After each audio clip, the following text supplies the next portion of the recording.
Good morning friends, मैं अनुपम आप सबका DAV school online education platform पे स्वागत करता हूं। माय डियर फ्रेंड्स, जैसा कि मैंने पिछले वीडियो में बताया था, linear equation two variable chapter समाप्त हो गया है। I have ended that chapter. मैंने आपको अच्छे से बताने का प्रयास किया। जितने भी कॉन्सेप्ट थे उसमें लीनियर इक्वेशन टू वेरिएबल से related graphical method, elimination method, substitution method और क्रॉस मल्टीप्लिकेशन मेथड। इसके बाद फिर हमने कंडीशन फॉर सॉल्वेबिलिटी बताया, जहाँ पे वेरिएबल के रेशियो को देखकर हम लोग बता पाते हैं कि कहाँ यूनिक सॉल्यूशन होगा, कहाँ नो सॉल्यूशन होगा, कहाँ इन्फिनिटली मेनी सॉल्यूशन होगा। उसके बाद हमने फिर वर्ड प्रॉब्लम बताया और इस पर जहाँ तक हो सकता है आपको अच्छे समझाने के लिए मैंने बहुत सारे क्वेश्चन भी आपको कराए। आपका अब काम है कि आप अपना फेयर कीजिए। जितने भी हमारे डीएवी स्कूल के बच्चे इस वीडियो को देख रहे हैं वो अपना फेयर करें और फेयर करके हमको सेंड करना शुरू कर दें। आप अपने काम को अच्छे से कीजिए, पढ़ाई मन लगा के कीजिए और बाकी जहाँ कहीं भी आपको प्रॉब्लम हो, मैं हमेशा आपके साथ खड़ा हूँ। मैथमेटिक्स से रिलेटेड इसके लिए चिंता करने की आपको कोई भी ज़रूरत नहीं है। माय डियर फ्रेंड्स, मैं आज एक नया चैप्टर ट्रायंगल पढ़ाने जा रहा हूँ, ठीक है। और ट्रायंगल को हम लोग समझेंगे। ट्रायंगल हमारे लिए नया नहीं है, बहुत शुरू से ही ट्रायंगल को हम लोग देखते आए हैं। ऐसा फिगर जिसमें 3 साइड हो, हम लोग बोलते हैं ट्रायंगल। 3 क्लोज साइड हो, मतलब ऐसा पॉलीगन जिसमें 3 क्लोज साइड हो, उसको हम लोग क्या बोलते हैं? ट्रायंगल बोलते हैं। ट्रायंगल के बारे में बहुत सारे बेसिक जानकारी हम लोगों के पास है। ट्रायंगल में 3 वर्टेक्स होते हैं, ट्रायंगल में 3 साइड होते हैं और ट्रायंगल में 3 एंगल होते हैं। ट्रायंगल में 6 पार्ट होते हैं। वो 6 पार्ट कौन कौन होते हैं? 3 साइड और 3 एंगल। तो ट्रायंगल को साइड के आधार पे भी, साइड के बेस पे भी 3 काइंड का बताया गया है और ट्रायंगल को एंगल के बेस पे भी 3 टाइप्स का बताया गया है। एंगल के बेस पे कौन कौन होता है? एंगल के बेस पे होता है acute angle triangle, right angle triangle और ऑब्ट्यूस एंगल ट्रायंगल। और साइड के बेस पे होता है इक्विलैटरल ट्रायंगल, स्केलेन ट्रायंगल और आइसोसेल्स ट्रायंगल। मतलब एक्यूट एंगल का मतलब कि एक ऐसा ट्रायंगल जिसका कि तीनों एंगल 90 डिग्री से छोटा हो। राइट एंगल ट्रायंगल का मतलब होता है, माय डियर फ्रेंड्स, जिसका एक एंगल 90 डिग्री का हो। और ऑब्ट्यूस एंगल ट्रायंगल का मतलब होता है जिसका एक एंगल 90 से बड़ा हो और बाकी के दोनों 90 से छोटे हों। ये सब बेसिक जानकारी आपको होनी चाहिए, ठीक है। अगर है तो ठीक है, अगर नहीं है तो कहीं ना कहीं से इसको आप रिवाइज कर लीजिए, जो भी बुक या रिसोर्स आपके पास अवेलेबल है वहाँ से, ठीक है। क्योंकि मैं जो ट्रायंगल चैप्टर पढ़ाऊंगा उसमें डायरेक्ट सिमिलरिटी की बात करूंगा मैं, और क्लास 9th में कॉन्ग्रुएंसी हम लोग पढ़ चुके हैं। इक्विलैटरल ट्रायंगल का मतलब क्या होता है? साइड के बेस पे इक्विलैटरल ट्रायंगल का मतलब कि जिसके तीनों साइड इक्वल होते हैं।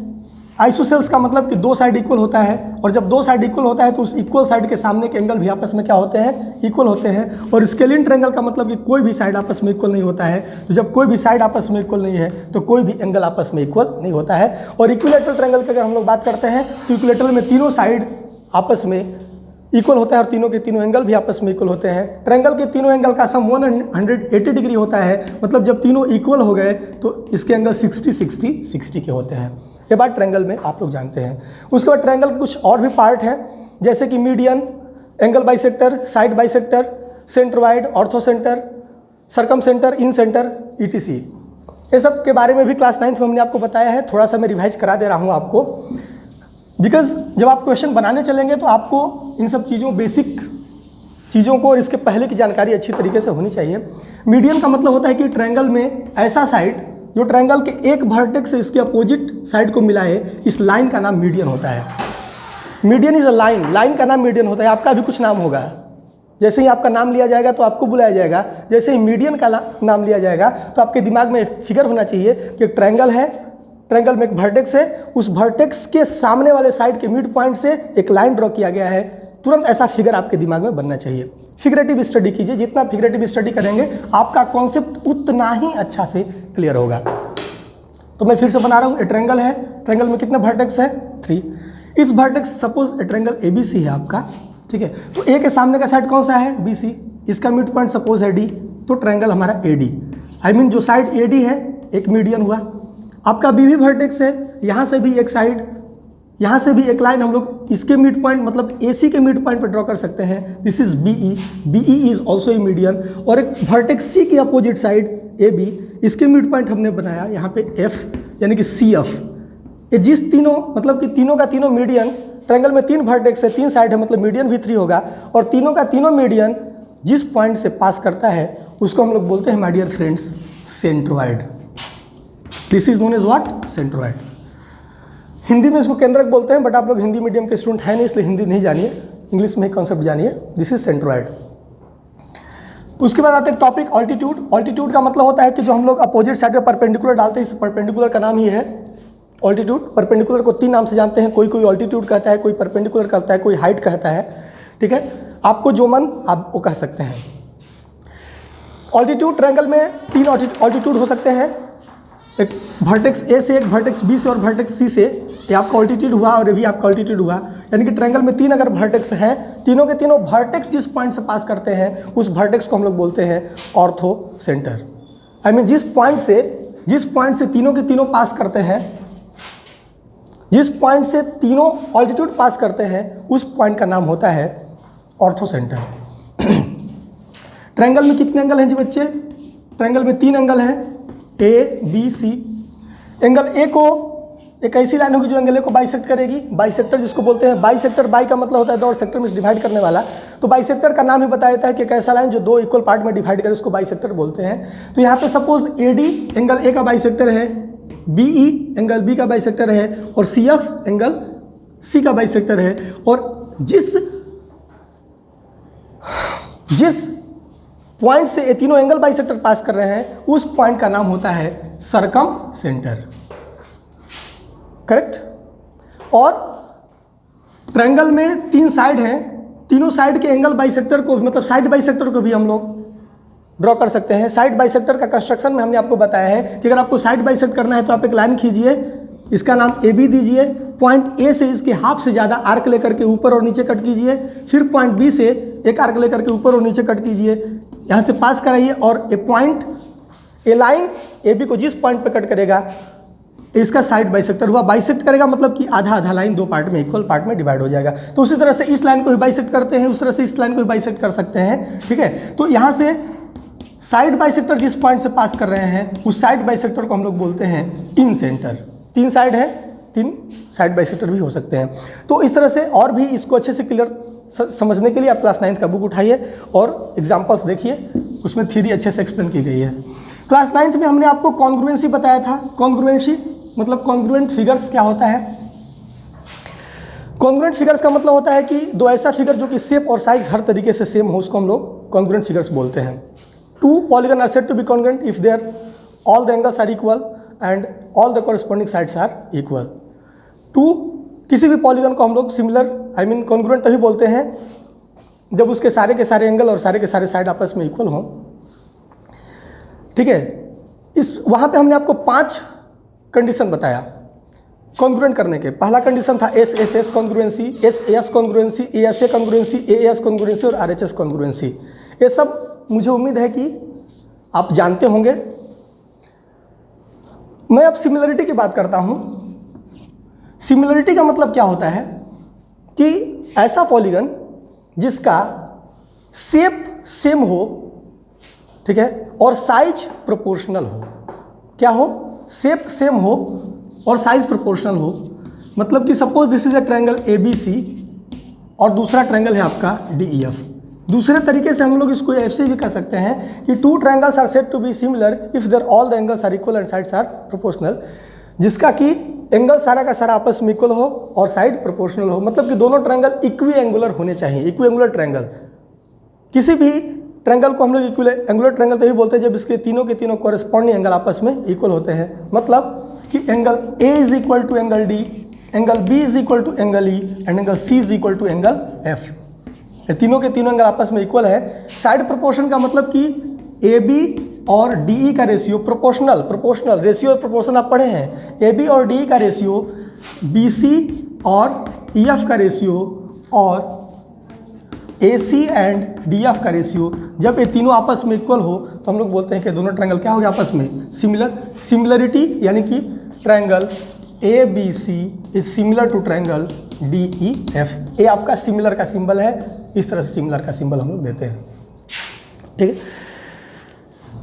सिमिलर पॉलीगन कुछ ऐसे फिगर्स हैं जो ऑलरेडी सिमिलर होते ही होते हैं। जैसे कि आपका 2 सर्कल है, सर्कल हमेशा आपस में सिमिलर होता है, इसका शेप हमेशा सेम होगा, रेडियस अलग अलग हो सकता है। यानी कि सिमिलर सर्कल जितने भी होते हैं सब के सब सर्कल आपस में सिमिलर होते हैं। सब के सब सर्कल आपस में कॉन्ग्रुएंट है चाहे नहीं है, मेरे कहने का मतलब है माय डियर फ्रेंड्स कि जितने भी कॉन्ग्रुएंट फिगर्स हैं वे सिमिलर होते हैं, लेकिन जितने भी सिमिलर फिगर हैं वे कॉन्ग्रुएंट हो जाएं ये जरूरी नहीं है। तो जितने भी सर्कल हैं आपके सबके सब सिमिलर होते हैं, जितने भी लाइन हैं सबके सब सिमिलर होते हैं, सबके सब इक्विलेटरल ट्रायंगल आपस में सिमिलर होते हैं, सारे के सारे स्क्वायर आपस में सिमिलर होते हैं, और भी बहुत सारे एग्जांपल हो सकते हैं जहाँ पे कि फिगर्स ऑलरेडी सिमिलर होगा। सिमिलर का मतलब शेप सेम हो, साइज प्रोपोर्शनल हो, आई मीन एंगल सारा का सारा इक्वल हो करस्पॉन्डिंग, और साइड प्रोपोर्शनल हो, साइड के रेशियो आपस में इक्वल हो, उसको हम लोग बोलते हैं सिमिलर।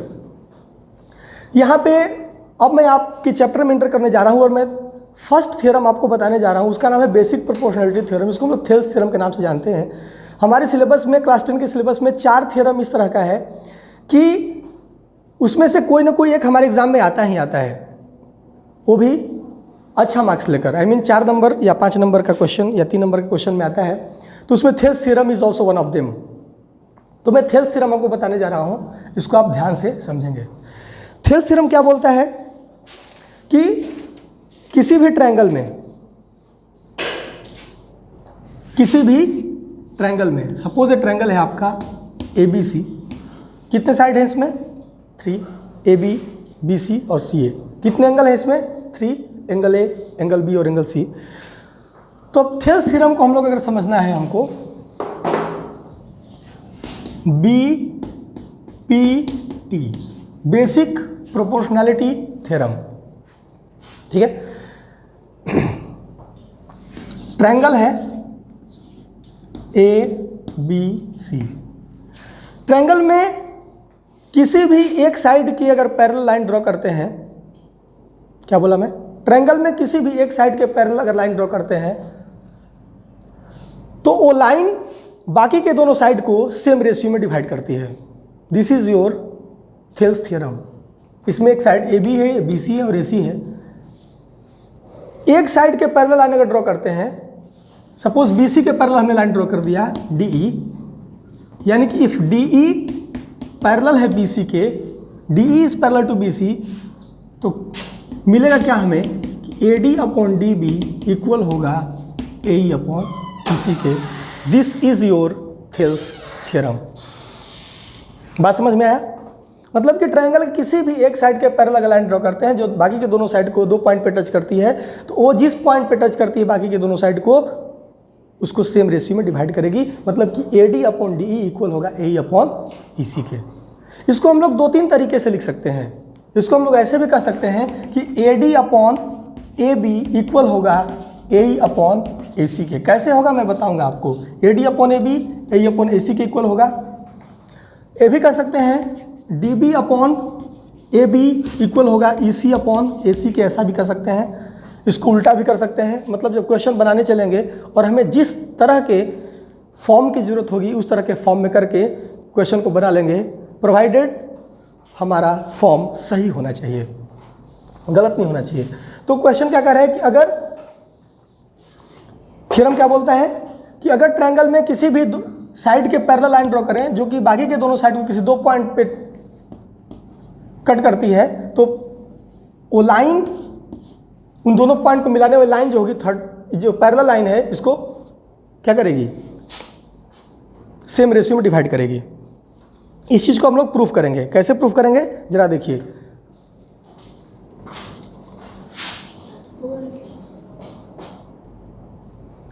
देखिए इसको प्रूफ कैसे करेंगे माय डियर फ्रेंड्स। हमने लैंग्वेज लिख दिया है बेसिक प्रोपोर्शनलिटी थ्योरम का। If a line drawn parallel to one side of a triangle to intersect the other 2 sides in distinct points, then the other 2 sides are divided in the same ratio. मतलब कि हमने बताया कि अगर ए इसके parallel है तो AB और AC को सेम रेशियो में डिवाइड करेगा।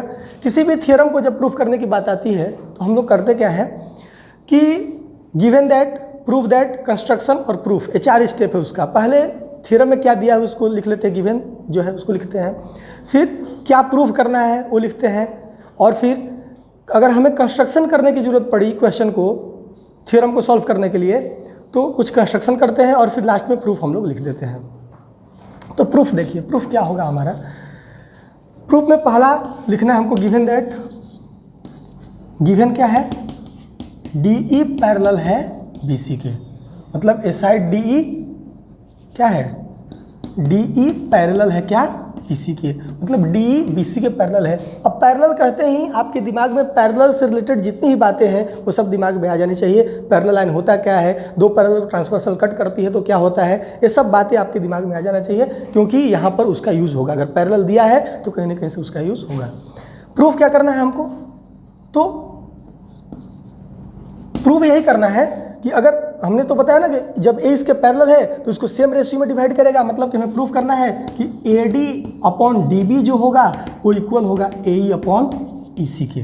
ठीक है, तो इस वीडियो में मैं इसका प्रूफ बता करके और छोड़ दूंगा, और इसके नेक्स्ट वीडियो में मैं इस पर क्वेश्चन कराऊंगा।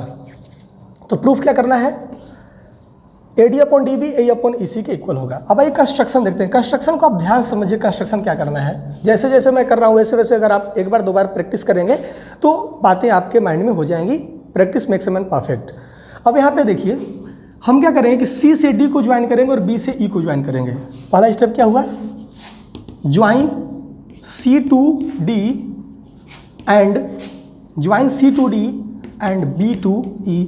माय डियर फ्रेंड्स, आपको राइटिंग से लेकर प्रॉब्लम हो सकती है, हम क्या करें, कोशिश कर रहे हैं अच्छा लिखने का बट लिख नहीं पा रहे हैं।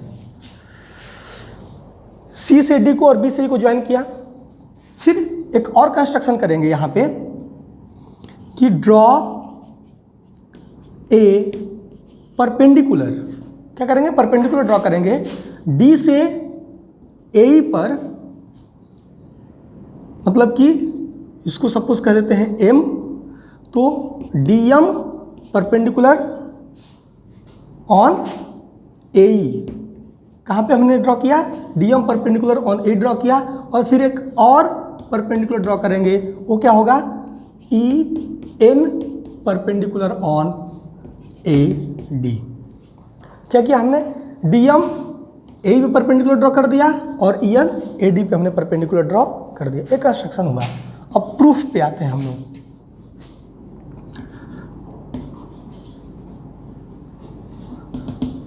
ट्रायंगल का एरिया क्या होता है, half into base into height. Base कौन होता है, क्लास 9th में हमने आपको बताया है कि ऐसे साइड को बेस बोलते हैं जिसमें परपेंडिकुलर ड्रॉ किया गया है। जिस साइड पे परपेंडिकुलर ड्रॉ किया गया उस साइड को बेस बोलते हैं। तो हमें बेस पहचानना होगा इसमें कि बेस है कौन सा।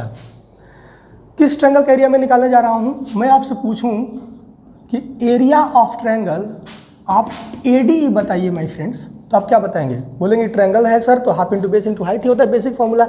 तो बेस पहचानना, बेस उसको बोलते हैं जिसमें परपेंडिकुलर ड्रॉ किया गया है, और परपेंडिकुलर को ही हाइट बोलते हैं। तो हम हो गया हाफ इंटू बेस। तो ट्रायंगल ADE के लिए हम कह सकते हैं ना कि AE बेस है, क्योंकि इस पर हमने DM परपेंडिकुलर ड्रॉ किया है। तो हम कह सकते हैं half into AE into DM। This is your equation number first, half into AE into DM। ये हो गया ट्रायंगल ADE का एरिया। फिर आप बताइए कि ट्रायंगल ADE का ही एरिया आप और भी निकाल सकते हैं, क्योंकि इसमें एक और परपेंडिकुलर और एक और बेस है। तो आप कह सकते हैं कि सर इसका जो एरिया होगा हाफ इंटू बेस। बेस यहाँ पे क्या होगा, AD, क्योंकि ये भी आपका बेस है। क्यों, क्योंकि हमने यहाँ पे भी एक परपेंडिकुलर ड्रॉ किया है। तो half into AD into EN। This is your equation number second. हमने अभी तक दो ट्रायंगल का एरिया निकाला, अब मैं आपको दो ट्रायंगल का एरिया और बताऊंगा निकालने। ठीक है, पेशेंस आप बनाए रखिए, कैसे समझना है इसको।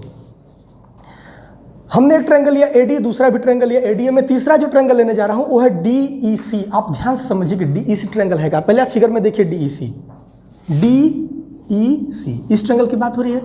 तो अगर आप ध्यान से देखेंगे फ्रेंड्स तो आपको दिखाएगा कि ट्रायंगल जो DEC है वो एक ऑब्ट्यूस एंगल्ड ट्रायंगल है। ऑब्ट्यूस एंगल्ड क्यों है, क्योंकि इसका एक एंगल 90 से ज़्यादा है, ए वाला एंगल 90 से ज़्यादा है।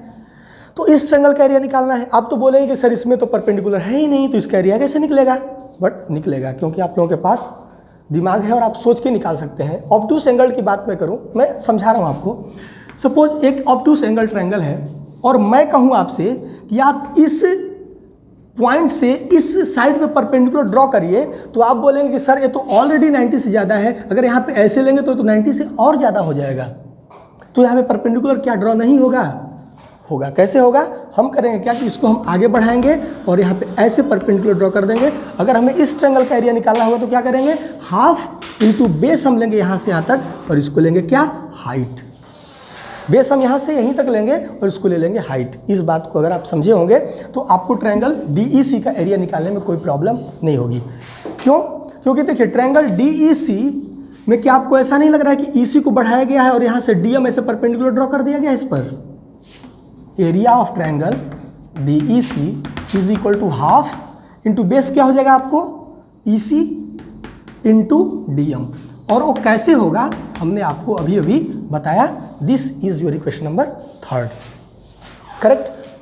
अब आपको मैं एक और ट्रायंगल का एरिया निकालने के लिए बोलूँगा। वो कौन सा ट्रायंगल है, वो है एरिया ऑफ ट्रायंगल DEB। कौन सा है ट्रायंगल है, एरिया ऑफ ट्रायंगल DEB।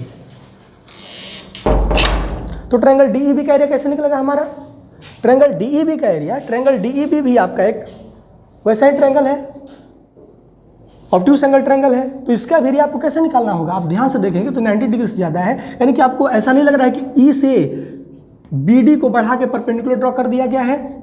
ये ट्रायंगल है, आपको मैंने अभी अभी बताया। तो this is half into base हो जाएगा आपका DB into EN। This is equation number 4, correct. ये बात आपको समझ में आई। अब यहाँ पे आप क्या करें कि देखिए फर्स्ट और थर्ड में आप कंसिडर कर रहे हैं, तो यहाँ पे DM और यहाँ पे DM, आप करेंगे क्या कि फर्स्ट को डिवाइड कर दीजिए थर्ड से। फर्स्ट को डिवाइड करेंगे थर्ड से तो क्या मिलेगा हमें, LHS को LHS से डिवाइड करेंगे और RHS को RHS से डिवाइड करेंगे। मतलब कि area of triangle ADE upon first को थर्ड से डिवाइड करना है। फ्रेंड्स आप ध्यान देंगे, कोई भी काम जल्दीबाजी में नहीं करना है, पेशेंस के साथ करिए। समय लग रहा है तो लगने दीजिए, बिना समय दिए कुछ नहीं मिलने वाला है किसी को। अगर आप समय देंगे तभी समय भी आपको देगा, तो पढ़ाई पर समय तो देना ही पड़ेगा, ठीक है। तो ADE और DEC को जब हम डिवाइड कर रहे हैं तो ADE अपन क्या होगा, एरिया ऑफ ट्रायंगल DEC। हमने क्या किया, LHS को LHS से डिवाइड किया, अब RHS को RHS से डिवाइड करेंगे। मतलब क्या कर देंगे, half into AE into DM upon, इसको हम इससे डिवाइड करने जा रहे हैं तो half into EC into DM। DM से DM कैंसिल, हाफ से हाफ कैंसिल, क्या मिला हम लोग को, AE अपॉन EC, ठीक है। इसको मान लीजिए क्वेश्चन नंबर 5। अब मैं आपको बता रहा हूँ फ्रेंड्स कि जो हमको प्रूफ करना है, क्या प्रूफ करना है, AD अपॉन DB और AE अपॉन EC। तो हमारा अगर AE अपॉन EC आया, इसका मतलब कि हम कहीं ना कहीं जो हमको लाना है उसके तरफ पहुँच रहे हैं। गुड। अब क्या करेंगे, मैं इसको मिटा रहा हूँ। अगर आप लिखे होंगे तो ठीक है, नहीं लिखे होंगे तो पॉज करके वीडियो को आप लिख लीजिएगा, ठीक है।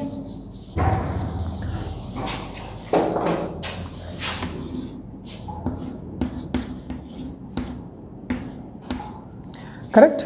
हमने क्या किया, फर्स्ट को थर्ड से डिवाइड किया। अब हम क्या करेंगे, सेकंड को डिवाइड करेंगे 4 से। सेकंड को क्या करेंगे, 4 से।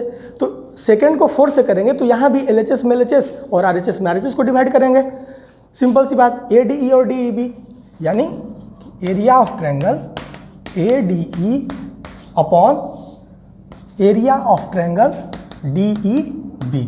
LHS को LHS से हमने डिवाइड कर दिया। अब क्या करेंगे, RHS को RHS से डिवाइड करेंगे। RHS में क्या है, half ADEN, half into AD into EN और अपॉन में फोर्थ में क्या है, half into DE into EN। यहाँ पे भी EN same, half half same cancel, यानी कितना इज इक्वल टू क्या मिला हमें अब, AD upon DE। Sorry DE नहीं लिखा है मैंने, DB लिखा है ना, यहाँ पे DB होना चाहिए क्योंकि बेस क्या है हमारे यहाँ पे DB। तो half AD upon DB। This is your question number 6।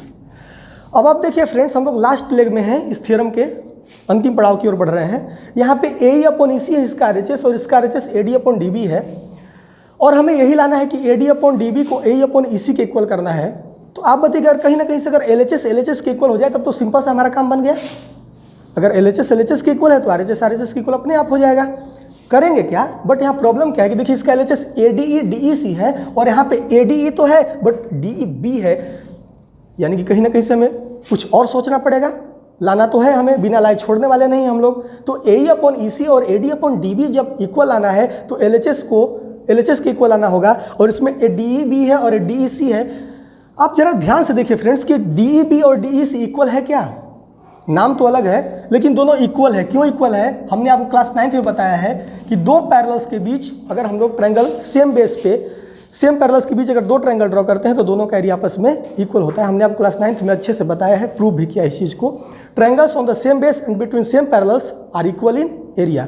तो अब देखिए जरा कि DE बेस से DEB ट्रायंगल बना है और DE बेस से ही ट्रायंगल DEC भी बना है, यानी कि सेम बेस पे सेम पैरेलल्स में एक ट्रायंगल आपका DEB है और एक ट्रायंगल DEC है, दोनों का एरिया आपस में क्या होगा? इक्वल होगा। फिगर देख के आपको अब याद आ गया होगा क्लास 9th में हमने जो बताया था। इसका मतलब कि आप कह सकते हैं कि एरिया ऑफ ट्रायंगल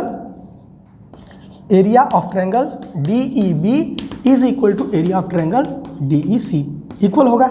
क्यों? यहाँ पे आप लिख देंगे कि triangles on the same base and between same parallels. ये क्यों इक्वल है? क्योंकि सेम बेस पर है और सेम पैरेलल्स में ऐसा ट्रायंगल बनता है तो आपस में इक्वल होता है। हमने इक्वल कर दिया। अब यहाँ पे DEB, जब DEB DEC के इक्वल है तो हम चाहे तो DEB के जगह पे DEC रख सकते हैं या DEC के जगह पे DEB रख सकते हैं। अब तो हमारे चॉइस पे डिपेंड करता है। यानी क्या हो जाएगा? Area of triangle ADE upon, अब DEB के जगह पे क्या रख देंगे? DEC रख देंगे। Area of triangle DEC is equal to, अब हमको क्या मिलेगा? AD upon DB। AD upon DB, this is equation number 7। अब हमारा काम बन गया। अब आप 5 और 7 को जरा देखिए। 5 में ADE अपॉन DEC LHS में, 7 में भी ADE अपॉन DEC, यानी कि दोनों का LHS अगर आपस में इक्वल आया तो दोनों का RHS भी क्या होगा? आपस में इक्वल होगा। बस काम खत्म। आप लिख देंगे फ्रॉम 5th एंड 7th। जब 5 और 7 पे हमने अच्छे से कंसिडर किया तो हमें साफ साफ मिला कि इसका भी LHS ADE अपॉन DEC और इसका भी LHS ADE अपॉन DEC, यानी कि जब LHS के इक्वल तो RHS भी RHS क्या होगा? इक्वल होगा। मतलब कि यहाँ पे AD अपॉन DB जो होगा AE अपॉन EC क्या होगा? Equal. Hence AD upon DB is equal to AE upon EC। और माय डियर फ्रेंड्स, इसी को हमें प्रूव करना था कि AD upon DB AE upon EC के इक्वल होगा। कब? जब DE BC के पैरेलल है तब। आई होप आपको अच्छे समझ में आ गया होगा। ठीक है, ये मैंने फिर से DB लिख दिया। लिखने में मेरा प्रॉब्लम है, आप लोग हमसे ऑलरेडी अवेयर है। मेरा ध्यान पूरे तरह से आपको समझाने पे होता है। मैं क्या बोल रहा हूँ ध्यान से देखिए और उसको समझिए और मेहनत करके आप बनाइए। AD upon DB is equal to AE upon EC। ठीक है, दिस इज व्हाट प्रूव्ड। अब मैं इस वीडियो को यहीं पे रखता हूँ माय डियर फ्रेंड्स, और नेक्स्ट वीडियो में इस थ्योरम पे रिलेटेड क्वेश्चन बताऊंगा। Thank you.